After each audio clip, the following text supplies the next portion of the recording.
अमरावती जिले के पूर्णा प्रकल्प के कार्यालय परिसर में भारी मात्रा में अवैध रेती के स्टॉक को राजस्व विभाग ने जब्त कर लिया है। चौंकाने वाली बात यह है कि ये अवैध रेत का भंडार सिंचाई विभाग की ही एक ठेकेदार कंपनी द्वारा किया गया है। चांदुर बाजार तहसील के ब्राह्मणवाड़ा थाना परिसर में भारी मात्रा में अवैध रेत का स्टॉक जब्त किया गया है। चांदुर बाजार के तहसीलदार प्रथमेश मोहड़ के नेतृत्व में राजस्व विभाग ने 5 अप्रैल को ये कार्रवाई की।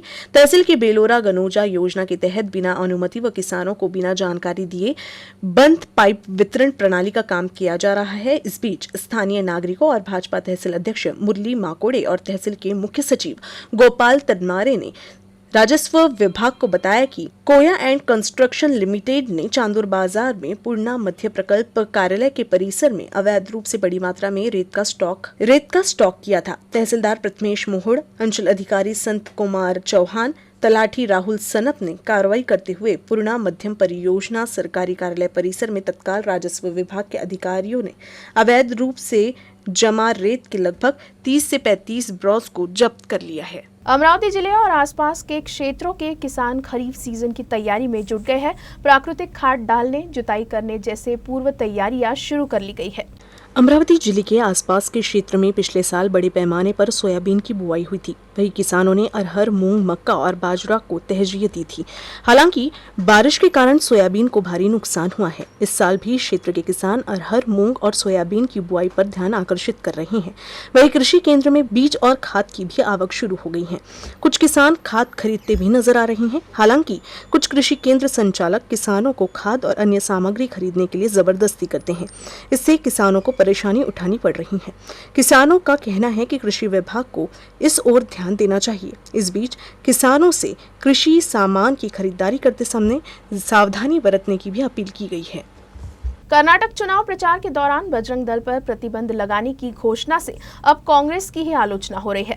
इस पर भाजपा सांसद अनिल बोंडे ने भी अपनी प्रतिक्रिया देते हुए कहा कि देशभक्ति जगाने, देश की रक्षा करने, गौ हत्या बंद करने के लिए बजरंग दल मेहनत करता है, लेकिन ये सब कांग्रेस नहीं समझ सकती। कांग्रेस का घोषणा पत्र केवल मुसलमानों को खुश करने और उनका वोट हासिल करने के लिए है। बजरंग दल की तुलना पीएफआई से करना उचित नहीं है। इस दौरान अनिल बोंडे ने ये भी कहा कि कांग्रेस की चालाकी है और उन्हें पहचानना जरूरी है। जय श्री राम। देश का दल बजरंग दल म्हणून ज्याची ख्याती आहे, अशा बजरंग दलावर कर्नाटकमध्ये निवडणुकीच्या प्रचारात बंदी आणण्याची घोषणा नतद्रष्ट काँग्रेसने केली आहे। आणि काँग्रेस कशासाठी करते? फक्त मुस्लिमांना खुश करण्याकरता, त्यांचे मतं मिळवण्याकरता। बजरंग दल खरं म्हटलं तर अशा राष्ट्रभक्त, देशभक्त तरुणांचं संघटन आहे की जे देशाच्या विरुद्ध जर कोणी जात असेल तर त्याची खैर करत नाही, गोवंशाचं रक्षण करतं, भारत मातेचा जय जयकार करण्यासाठी सातत्यानं उत्सुक असणारं बजरंग दल भारत मातेच्या सेवेसाठी स्वतःचं प्राण अर्पण करायला तयार असतं। आणि अशा बजरंग दलाची तुलना पीएफआय सोबत केल्या जाते। काँग्रेसला मतं मिळवण्याकरता कोणत्याही स्तराला जाण्याची त्यांची तयारी आहे। कर्नाटकातल्या निवडणुकीमध्ये निवडून आल्यानंतर पहिल्यांदा बजरंग दलावर बंदी आणू असे निलाजरे काँग्रेसवाले म्हणतात आणि महाराष्ट्रामध्ये हनुमान जयंतीची यात्रा काढतात। आणि म्हणून या काँग्रेसवाल्यांना परखून घेणं आवश्यक आहे, यांची लबाडी ओळखणं आवश्यक आहे। आणि म्हणून आज अमरावतीमध्ये बजरंग दलाच्या कार्यकर्त्यांनी काँग्रेसच्या झेंड्याला, काँग्रेसच्या नेत्यांना चपलीनी बडवलं। भगवान गौतम बुद्ध की जयंती के अवसर पर अमरावती शहर के डॉक्टर बाबा साहब अम्बेडकर चौक से भीम टेकड़ी तक विश्व शांति रैली निकाली गई। इसमें बौद्ध अनुयायी सहित गणमान्य व्यक्तियों ने बड़े उत्साह के साथ भाग लिया। तथागत गौतम बुद्ध की जयंती के अवसर पर बुद्ध जयंती उत्सव समिति द्वारा शुक्रवार शाम डॉक्टर बाबा साहेब आम्बेडकर चौक से भीम टेकड़ी तक विश्व शांति रैली निकाली गई। इस रैली के उद्घाटन में विभिन्न धर्मगुरुओं ने भाग लिया और विश्व शांति का संदेश दिया। रैली में तथागत भगवान गौतम बुद्ध सहित विभिन्न महापुरुषों की प्रतिमा रथ पर विराजमान थे।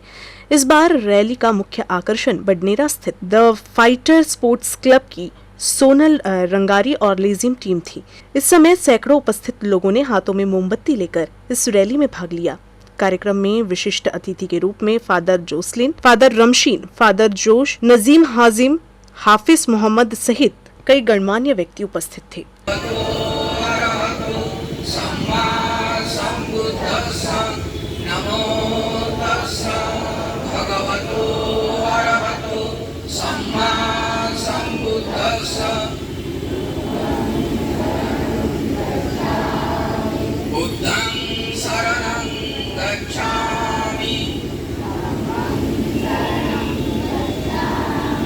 लव जिहाद पर आधारित फिल्म द केरल स्टोरी शुक्रवार को देश भर में रिलीज हुई। इस दौरान अमरावती के तीनों सिनेमाघरों में ये फिल्म प्रदर्शित की गई। फिल्म का विषय देखते हुए किसी अनुचित घटना के मद्देनजर इन तीनों सिनेमाघरों में पुलिस बंदोबस्त लगाया गया था। राजापेट पुलिस ने ई ऑर्बिट और तापड़िया मॉल स्थित मिराज थिएटर में, तो वही राजकमल चौक स्थित राजलक्ष्मी थिएटर में भी पुलिस तैनात थे। द केरल स्टोरी को पहले ही दिन दर्शकों का अच्छा प्रतिसाद मिला। लव जिहाद पर आधारित इस फिल्म में महिलाओं का जबरन धर्मांतरण, आतंकी संगठन में शामिल करने की कहानी दिखाई गई है। सुदीप्तो सेन दिग्दर्शित फिल्म का ट्रेलर रिलीज होते ही फिल्म का विरोध किया गया। इस विरोध को देखते हुए देश भर के सिनेमाघरों में पुलिस बंदोबस्त लगाया गया था। अमरावती शहर के 3 सिनेमाघरों में ये फिल्म रिलीज हुई, लेकिन कहीं कुछ आपत्तिजनक घटना दर्ज नहीं हुई। भाजपा की पूर्व नगर सेविका और प्रदेश कार्यकारिणी सदस्य सुरेखा लुंगारे के साथ 70 महिलाओं ने ये फिल्म देखी। या चित्रपटामध्ये केरळमध्ये ज्या 20 ते 40 हजार महिलांचं धर्मांतरण करण्यात आलं, त्यावर ही पूर्ण कहाणी आहे। या चित्रपटामधली अदा शर्मा हिनं अतिशय धक्कादायक आणि अंगावर काटे उभे राहतील असा हा तिचा प्रवास आहे। मी ही मुलींनी प्रेम करत असताना आपण सगळं बघून प्रेम करणं अत्यंत गरजेचं आहे। आजूबाजूचं वातावरण कुठल्या वातावरणातला मुलगा आहे आणि जागरूक पद्धतीनं प्रेम करणं अत्यंत गरजेचं आहे। आणि मी या टीव्हीच्या माध्यमातून आव्हान करीन की सर्व आई वडिलांनी, पॅरेंट्स लोकांनी, कॉलेजच्या मुलींनी हा पिक्चर बघावा आणि याच्यातून काही बोध घ्यावा। आम्ही द केरला स्टोरी अतिशय रिअल घटनेवर आधारित स्टोरी हे चित्रीकरण पाहण्यासाठी आज आम्ही संपूर्ण महिला इथे आलेलो आहोत। चित्रपट पाहून आज एक महिलांचं मन इतकं हादरून गेलेलं आहे। शालिनीची स्टोरी आणि तिच्यासोबत राहणारी ही स्टोरी, या स्टोरीमध्ये जे चित्रीकरण दाखवण्यात आलेलं अतिशय सत्य घटनेवर आधारित तिचा जो प्रवास दाखवलेला आहे आणि कशा पद्धतीने मुली लव जिहाद सारख्या विषयाला बळी पडतात आणि पुढे त्यांचं रूपांतर कशा स्वरूपात होतं हे बघून अतिशय मन सुन्न झालेलं आहे। आणि हा फिल्म आपल्या सर्व महिलांनी जास्तीत जास्त संख्येने पाहावी हेच आम्ही अतिशय थरारक एक चित्रपट प्रकाशित झाला आहे आणि जो खऱ्या सिच्युएशनवरती अनुसरून आज इथे कित्येक मुली हा चित्रपट बघून भावूक पण झाल्या आहेत। खरं म्हणायचं तर शेवटी मुलींनी पुन्हा ब्लेम केला, तो पॅरेंट्सलाच ब्लेम केला की तुम्ही आमच्यावर संस्कार केले नाही, तुम्ही आम्हाला आपल्या धर्माबद्दलचं प्रेम, आपल्या धर्माबद्दलची आपुलकी आमच्यामध्ये निर्माण केली नाही, असं त्या मुली जेव्हा वापस येतात त्यांच्या प्रसंग घडल्यानंतर तेव्हा त्या आपल्या पालकांवरतीच त्याचा आरोप करतात आहे। तर मी एकंदरीत सगळ्यांनाच पालकांनाही विनंती करेल की तुम्ही पण हा चित्रपट नक्की बघा। आपला केरला स्टोरी सिनेमा बघायला आलो होतो। ही स्टोरी तर सर्वांना माहिती होती, आज प्रत्यक्ष बघितलं आणि त्या पिक्चरमधनं एक महत्त्वाचा संदेश एका मुलीने दिला होता की तिच्या वडिलांनी तिला कधीच हिंदू धर्माची शिकवण दिली नाही आणि दुसऱ्या धर्माची महानता त्यांनी समजून घेतली। हेच आपल्या पालकांना करण्याचं आवाहन या ठिकाणी मी करेल की प्रत्येक मुलीला लहानपणापासून धर्मशिक्षण आणि हिंदू धर्माची महानता शिकवा। ती आज काळाची गरज आहे आणि ते शिकूनच तिला हॉस्टेलला पाठवा। कर्नाटक की सत्ता में आने के बाद बजरंग दल पर बैन लगाने के चुनावी वादे को लेकर बजरंग दल ने कांग्रेस के खिलाफ आक्रामक रुख अख्तियार कर लिया है। शुक्रवार को अमरावती के राजकमल चौक पर बजरंग दल के कार्यकर्ताओं ने विरोध प्रदर्शन कर कांग्रेस पार्टी से अपना वादा वापस लेने की मांग की है। इस दौरान कांग्रेस के खिलाफ जोरदार नारेबाजी भी की गई।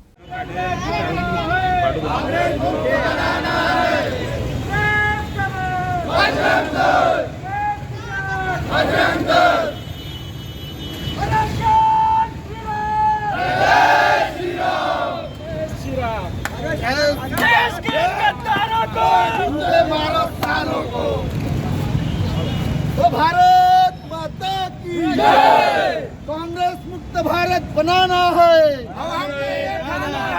कर्नाटकमध्ये सध्या चुनाव आहे. त्या चुनावी घोषणापत्रामध्ये काँग्रेस पार्टीने बजरंग दलावर आम्ही सत्तेत आलो तर बजरंग दलावर बॅन आणू. जो बजरंग दल या देशात सेवा कार्य, धर्म कार्य, सुरक्षा कार्य करते, अशा बजरंग दलावर ज्या सरकारने सत्तेमध्ये आल्यावर आम्ही बंदी आणू, अशा या काँग्रेस सरकारचा आम्ही जाहीर निषेध करतो. आणि यावेळेस त्यांनी बजरंग बलीलाच आव्हान केल्यासारखं हे काम आहे. जे रावणाने चूक केली होती तीच चूक आता काँग्रेस करत आहे. म्हणून बजरंग दलनं ठाणलं आहे की आता काँग्रेस मुक्त भारत केल्याशिवाय हा बजरंग दल शांत बसणार नाही. अमरावती में 14 मई को गौरक्षा यात्रा निकाली जाने वाली है। इस यात्रा के लिए राजकमल चौक पर एक कार्यालय बनाया गया। गुरुवार शाम को इस कार्यक्रम का उद्घाटन किया गया। राज्य और अमरावती जिले में मवेशियों की चोरी, तस्करी और हत्या को रोकने के लिए कानून को मजबूत किया जाना चाहिए और गो जातीय पशुओं की रक्षा के लिए एक अलग समिति बनाई जानी चाहिए। गाय को राष्ट्रमाता घोषित किया जाना चाहिए। गाय के महत्व के बारे में जागरूकता होनी चाहिए। प्लास्टिक के उपयोग से गाय और अन्य जानवरों को नुकसान न हो, इसी उद्देश्य से जन जागृति के लिए ये गो रक्षा यात्रा निकाली जाएगी। अमरावती के लोगों और सभी हिंदू भाइयों और बहनों से इस यात्रा में भाग लेने की अपील की गई है। ये यात्रा 14 तारीख से शाम 4 बजे गांधी चौक से इरविन चौक तक निकाली जा रही है। इसीलिए इस यात्रा की नियोजन के लिए ये कार्यालय शुरू किया गया है। ज्या गायीला तर महाराजांनी सांगितल्याप्रमाणे की गायीचे अनेक उपयोग आहेत, गोवंशाचे अनेक उपयोग आहेत आणि त्या सगळ्या उपयोगाला आम्ही वापरतोय की नाही हा प्रश्न आपण स्वतःला विचारायला पाहिजे। आणि गायीच्या कुठल्याही बाय प्रॉडक्टला दूध असो किंवा दूध जरी नाही आहे तरी गोवंशाचे बाकीचे जे आहे गोबर आणि पंचगव्य या सगळ्या प्रॉडक्टला, गोवंशाच्या सगळ्या प्रॉडक्टला बिना भाव करून आपण विकत घ्यायला पाहिजे, काही भाव नाही। अमरावती जिले के तिवसा तहसील के ब्राह्मणवाड़ा गोविंदपुर निवासी सुधीर गजबिये के खेत में एक अजगर घुस गया था। सर्पमित्रों की मदद से अजगर को रेस्क्यू कर जंगल में सुरक्षित छोड़ दिया गया है। गर्मी के दिनों में रेंगने वाले अजगर और सांप निकलने लगते हैं। खेत जैसे जगहों पर सांप और अजगर ज्यादा होते हैं। सुधीर गजबिये का ब्राह्मणवाड़ा के गोविंदपुर में खेत है। आज सुबह करीब 9 बजे के बीच जब वो अपने खेत में थे तो उनके खेत में एक अजगर दिखाई पड़ा। उन्होंने तुरंत सर्पमित्र शुभम विघे और भूषण निकोसे को सूचना दी। सर्पमित्र ने वहां पहुंचकर रेस्क्यू कर अजगर को पकड़ लिया। उसे एक बोरे में कैद कर इसकी जानकारी वन विभाग को दी गई। ये अजगर 11 फुट लंबा था। इसके बाद अजगर को जंगल में सुरक्षित छोड़ दिया गया।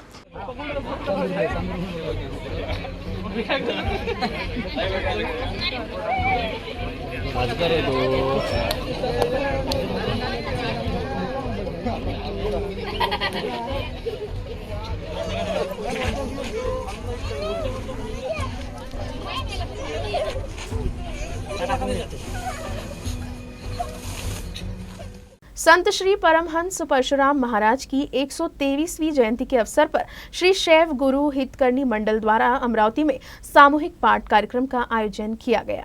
अमरावती जिले के दरियापुर तहसील में श्री क्षेत्र पिंपलोद यह परम पावन परमहंस पराशुराम महाराज की कर्मभूमि है। उनकी 123वीं जयंती के अवसर पर यह सामूहिक पाठ कार्यक्रम आयोजित किया गया। इस 2 दिवसीय आयोजन की जानकारी भूषण पुसतकर ने दी।